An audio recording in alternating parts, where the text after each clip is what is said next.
All right, would you please introduce yourself? I'm Ann Rappa. I'm a senior here at Guilford College, and I'm a women, gender, and sexuality studies and history major. All right, and then I have to ask you one question. Do you think there is a divide between the student athletes and traditional? Very much so. I feel like there's not enough interaction between the two. I don't really know that many athletes, or to hang out with them, or really know, or go to their games or anything. Do you kind of notice that around campus a lot?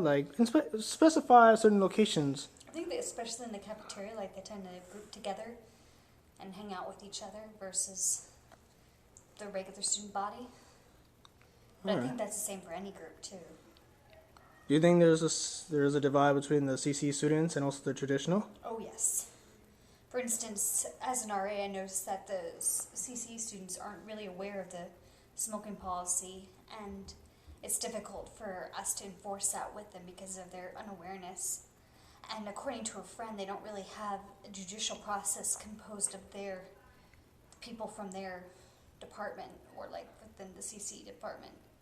And we don't know.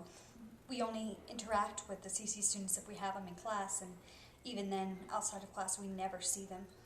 Do you think maybe there could be something changed in the school system? Very much so. I would like to see the programming between the two, the interactions between the two, with the RA, staff, campus activities board, and all the other organizations on campus trying to reach out and vice versa and do programs with each other to create events that might interact both CCE and traditional, and maybe forum discussions or something of the sort. And say if these changes do occur, what do you think it might be a lot better, the campus life here on I Guilford? think so. I think that, for instance, the CC students would be more aware of what the traditional students are going through, and then the vice versa. And the smoking policy wouldn't be nearly as a problem as it is now with them. And I think that we'd have a better perspective of each other. All right, well, Anne, thank you so much for letting me interview you. Thank you very much.